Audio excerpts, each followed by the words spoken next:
Welcome back, everybody. It's your boy Duel back with another episode of Spectacular Spider-Man. And today's episode is episode 7, titled Catalyst. It was written by Andrew Robinson and directed by Victor Cook. Now we're just going to jump right in because there's a lot to cover in this episode. So right away, Peter is thrown out a window and he is giving us the definition of demonstration, which is it's just somebody being tossed out a window, which I've never heard that phrase before, but, you know, there you go. You learn something every day, I guess. He flies back in, and we finally get introduced to the Green Goblin. Green Goblin throws the pumpkin blade, and he tears open Spider-Man's costume, and, Spider-Man's not very happy about this, tells him to watch the threads, and Goblin says he doesn't take orders from insects, and he just swats them into oblivion. And Spider-Man says that, technically, spiders are not insects, they're arachnids, and then they continue to fight. Then the episode and title card starts to play, and we get transitioned into the flashback, which is earlier that night, and we're at the Pop Formal, and Harry and Gloria are there, and they get dropped off by Harry's limo. And Harry asks Gloria who she's voting for to be king and queen of the ball. Before she can even answer, Flash interrupts saying that he's gonna win, and Rand says that no, he hopes Harry wins because he's got the best limo and the best after party. Harry seems to be bonding with the popular crowd, and then Gwen arrives with Eddie. Gwen tries to approach Harry, but Harry blows her off. He's just really enjoying just being included in something with the popular crowd. So, everyone, including Harry, is now seeing Peter arrive with MJ, and they're all just in awe. They're like, who is this redheaded woman? The popular crowd is jealous. Even Gloria says that Peter cleans up very nicely. I will say that I really like Gloria in this episode until near the end, but up until this point, Gloria is pretty respectable. She kind of forms her own opinion. She doesn't just have an opinion just because everyone else around her is having that opinion, so that's kind of interesting to see. We move to the Bugle where they're discussing investigating Spider-Man, and Jonah says that if they do that, then Spider-Man will just be outed as a regular person, and nobody wants to see that. Nobody wants to see pictures of just a regular guy. John Jameson arrives, and JJ says that John's going to go to space next week, so they're going to celebrate out on the town beforehand. Joe tells Ned to run the expose on Spider-Man, and I want to point out that I think they said his name is Ned Lee and not Ned Leeds. I'll have to go back and double check, but I'm pretty sure that's what he calls him, and I thought that was kind of cool. We move back to the formal where Peter is showing MJ around, and he's entering MJ to his professor and his friends. Gwen notices that Peter came, but Gwen thinks that, he said he wasn't going, but he just meant that he wasn't going with her. So she's pretty upset. Eddie sees this, and he's pretty mad. He doesn't actually say anything, he just has a mean expression on his face. Harry notices that the popular crowd is pining over Peter, so he starts talking about how fancy the restaurant they're going to go to after the formal is going to be. Flash remembers that he forgot the bet that he made with Peter, trying to figure out, why or how he came up with MJ. Peter is now introducing everybody to the popular crowd, and Flash says that, it's not the 20-year-old that you were trying to get, but, at least she's not fictional. And it doesn't really work. Flash says that, I guess you win the bet. And MJ asks Peter what the bet was. And, he from last episode. And Peter tells her. And he's kind of embarrassed about it. Flash tries to embarrass Peter once again. But it doesn't work. It doesn't work on MJ. Nothing here works on MJ. But MJ asks Peter to dance. And the crowd follows except for Harry and Gloria. Gloria says that she doesn't want to dance just because they're trying to prove a point, so she and Harry go and get punched. As Harry's going to get punched, Kenny shows up and he apologizes to Gloria with a rose, and she forgives him right away. Harry sees this, and he's got like two cups of punch in his hand, and he just squeezes them and they shatter all over his shirt, and he runs off very angry about this. He takes the Green Goblin serum that he's hidden in his locker, and we transition to Oscorp now, where Otto is getting scared of his own reflection, and then behind him in that reflection is the Green Goblin. Goblin escapes with the glider, stealing it, and then Green Goblin now goes to meet some of Hammerhead's goons trying to recruit them. They're seen here trying to open a safe, and it seems to be filled with money, and Green Goblin's like, hey, join me. and all, he opens up the safe as like a token of, hey, here, a show of good faith, right? Here, I open the safe for you, so now you do this for me. And they were like, no, we're not gonna do that. If we do that, the Hammerhead is gonna kill us, pretty much. And Green Goblin's like, trust me, I have a way of taking care of the big man. Or he says the party's over for the big man, which, yeah, we all know what that means. Anyway, moving along, we move to the Lincoln Ball, and Lincoln is having a party celebrating the Lincoln Dynamic Youth Center. JJ and John are there, and John says he this is cool and all, but he'd rather just be having a rare steak with his dad. They're about to leave when the lackeys stop them, and then the Green Goblin shows up and crashes the party. He says he's looking for the big man. Goblin talks to Lincoln and says to him, tell him who the big man is before he starts revealing secrets, and Lincoln says that he's making a very big mistake. Lincoln continues to say that he has no idea who the big man is, and then the lackeys attack Goblin. By lackeys, I mean Tombstone's lackeys. They start attacking Goblin, and Goblin easily overcomes them. He has like, I want to point out that a Goblin has like electric abilities. He's almost like Electro in a way. Like his suit generates electricity, so they like shoot these nets at Goblin, and he catches them, and he just electrifies them. And he also has like electrical finger guns, so he can like shoot electrical bolts with his finger guns. I don't know. So anyway, JJ calls Robertson and tells him that they're gonna cover the story and to call Peter Parker so that he can cover the photos. Oh, and I guess call the police, I guess, while you're at it. We move back to the formal where everybody's dancing, having a good time. Peter obviously gets a phone call, and then Gloria and MJ are seen talking by the punch bowl after Peter says he's got to leave. Peter says his boss called him and he's got to go take pictures, so he has to leave or he'll be fired. And he like apologizes, and MJ's like, yeah, go ahead, do it, but you owe me a dance when you get back. So Peter's like, oh wow, you're super cool, you're not like super mad at me. So he just like leaves with a huge smile on his face. MJ goes to dance with Rand, and after Rand's girlfriend tries to like make MJ feel bad for Peter ditching her, and it doesn't work. Then we go back to the ballroom where Goblin and Lincoln are talking, and then Spider-Man arrives. Spider-Man asks Lincoln, he's like, oh, did your goon turn on you? And Lincoln says he doesn't know who Green Goblin is, not yet. Spider-Man says that's fine, he'll take him down anyway. The Goblin then asked Spider-Man to join forces and that they could take over all of New York, and of course Spider-Man declines, citing that he doesn't partner with green people and lunatics. So we then get a fight where Spider-Man and Green Goblin are fighting, and now it's officially transitioned to the beginning of the episode where they were fighting, and while they're fighting, we get another segue where they're back at the formal, and the votes have been finalized for King and Queen. Flash and MJ win, with Flash being king and MJ being the queen. And this is actually surprising because the popular girls were wanting to win, and then MJ wins, so they naturally despise MJ, and MJ doesn't really care. MJ's just there chilling.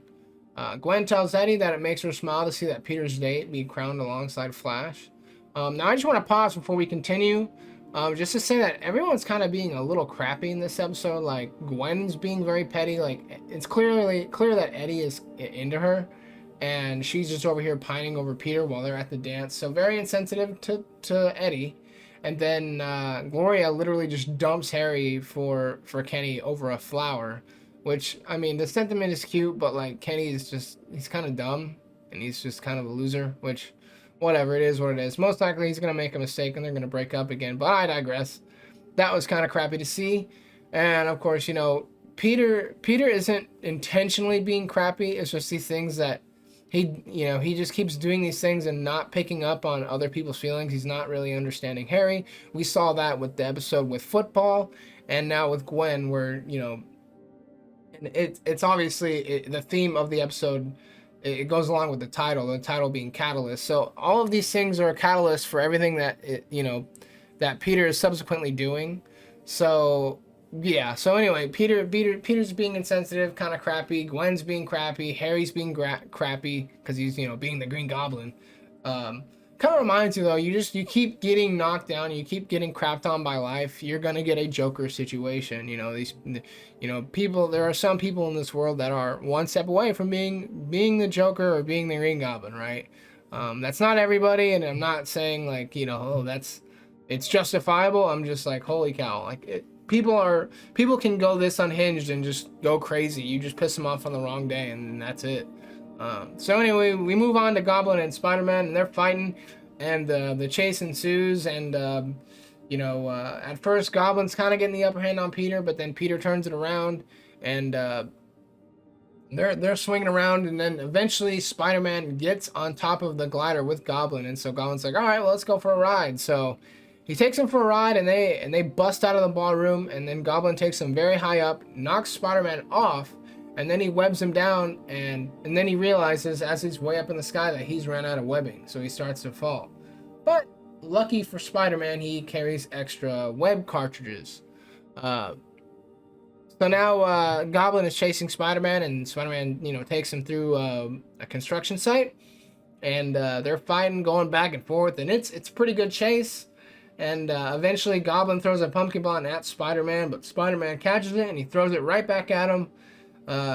Goblin gets backed up into a building, and this part's pretty cool. He gets backed up, and then he backflips over the building. The glider goes through the building, and then he lands on the glider as the glider has already gone through the building. And Spider-Man literally just, like, the music stops, and he's just like, wow. Just, wow. And anyway, so Spider-Man eventually does get the upper hand. He webs Goblin off his glider, and then he webs him up. And Goblin's not at all upset by this. He just starts laughing and says that, oh, well, it's good for you, but I still left bombs back at the ballroom. So Spider-Man hurries back to the ballroom, tells everybody to evacuate, including the bad guys, the lackeys that were working for Goblin. And the bad guys are like, you're bluffing. You're just making shit up. And Spider-Man's like, or no, not Spider-Man. Lincoln tells them, it's like, is that a risk you're willing to take? And they sit there and they think about it, and they're like, no, it's not a risk I'm willing to take. And then they leave. Spider-Man starts looking for the bomb, notices that Tombstone stuck around, and Spider-Man asks him, like, hey, why did you stick around? And Tombstone's like, well, it's my party, so it's my mess. John remembers as they're evacuating that the bomb is in the chandelier. So John runs back up, and Jonah hesitantly tells him, hey, stop, we can still get our steak. And so, it's very interesting because, Jonah doesn't really care about the situation, and John's just trying to do the right thing, trying to help Spider-Man out. So he runs back up and tells Spider-Man that the bomb's in the chandelier. Spider-Man thanks him and then tells him to get out. Spider-Man eventually finds the bomb, flings it out of the building, and it explodes. And then Tombstone, he starts to clap. And there's a really funny line by Spider-Man at the end. He's like, applause from you. Well, that makes me want to shower. And I just thought that was a really funny line. Tombstone says that the work that Spider-Man just did for him, that he offered him lots of money to take care of, he just did for free. And he's like, we in the adult world call that irony. Jonah tries to get a headline for the paper, but then John thinks that for some reason, and I don't really understand this, but for some reason, if he's in the paper or in that headline, that he could be scrubbed from the mission to go to space. So Jonah says, begrudgingly that, give the credit to Spider-Man. Jonah says to fire Robertson because he never showed up, but Robertson tells him that he just emailed the photos over to the Bugle. Spider-Man returns back to the scene where he webbed up the Goblin, but the Goblin has escaped. Oh no, he got away. What a shock. We now transition back to the formula where Gloria's friends tell her not to dump the rich guy until after the dance because they don't have a limo to leave in. And Harry is seen behind the corner in the alleyway drinking more Goblin formula. We then transition back to the formal where Peter gets back and he thinks that he blew it with MJ because she's seen dancing with another dude. And she's like, no, you didn't blow it. I was saving the last dance for you. And they start dancing, and that's the episode. Okay, well, now that we've gotten through the brunt of it, I can talk about my thoughts. So this is a good episode. I did not expect Goblin to show up the way that he did, and especially this sudden. I thought, and you did a good job, because I was thinking that it was going to be Norman. They even planted an Easter egg saying that it was going to be Norman, which I'm not totally convinced won't be Norman down the line, but for right now, it's Harry, and I'm fine with it. I think it makes sense for it to be Harry. But it also explains why Harry's been smiling this whole time. He's just kind of like, man, you gonna shit on me? Alright, fine, then I'm going full goblin. I'm literally gonna turn into a goblin on your ass. So he drinks the goblin formula, and then he becomes the Green Goblin. So they're turning it a little bit, and they're kind of making the goblin more sympathetic as a character, because it's Harry, and it's just because he thinks that everybody's crapping on him, right? I mean, outside his parents. The other things, people aren't actually crapping on him. It's just, it is what it is. But to him, he's just going unhinged. The thing with Gloria just made him snap. But you would think that things would have calmed down for him a little bit, considering he just got the football gig, and doing good in school. So the only thing that made him snap was just Gloria. So it really turns out that the love life is just really what set him over the edge. So yeah, I thought that was interesting. It can be noted that in this episode, this is probably Spider-Man's obviously most formidable opponent that we've seen so far, but Spider-Man doesn't really notice that. You would think that after, like, at the beginning where he slices his suit open, that Spider-Man would be a little bit more alarmed, like, hey, this guy isn't messing around, this guy's a lunatic. But no, it's just another villain of the week for him. Nothing really changes. We might get to see more of that in the next episode, where Peter is kind of digesting who he just fought, but no, he doesn't really we don't get a moment. This episode just is so fast paced, I feel, that we don't really get a moment to see these characters actually breathe. It's just go, go, go, go, go. So I'm betting either within the next 2 episodes, we're going to see some stuff with Gwen, we're going to see more stuff with Harry, and we're going to see more stuff with Peter and not Spider-Man. And these are just theories, right? It's been so long since I've seen the show, I don't remember how it's fleshed out. Yeah, so I think I would have liked to have seen more of them talking about, like, actually digesting what's happening to them versus everyone just kind of reacting, including Spider-Man. But it's not a complaint. It's not a knock against the episode. Like, it moves the plot forward, obviously. And we're getting more seed plants for Venom, because Eddie is just getting more angry at Peter, and it's just, he's seeing Peter in this vacuum of selflessness, right? Where Peter did this thing for the Bugle, and now he's going out with another girl and not Gwen, so I like Gwen, and you should like Gwen too. Like, it's really weird, right? Why Eddie is getting mad. You think the guy that we met at the very beginning was like this understanding dude, but ever since he moved to the Bugle, Eddie is just not having it. So we're most likely building up to Venom, obviously. It's like a no-brainer at this point. But overall, yeah, solid episode.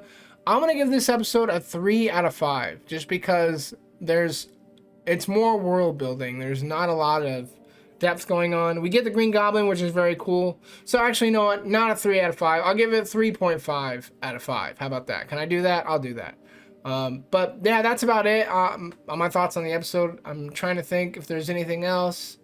I don't think there is. I think this is just, like I said, there really is no time to digest what's happening. It's all mostly reaction.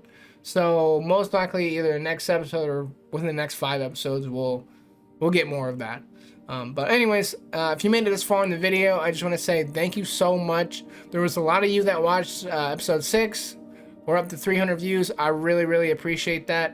If you're here, please hit the like button and subscribe if you want to, for more Spider-Man content. I really appreciate it. Thanks so much. It helps the channel out a lot. You don't have to do it, but if you want to, it's right there. So anyway, thanks so much, and I'll see you guys for episode 8. And remember, with great power comes great responsibility. I'm Dual Dyer, and I'll see you guys in the next one. Bye.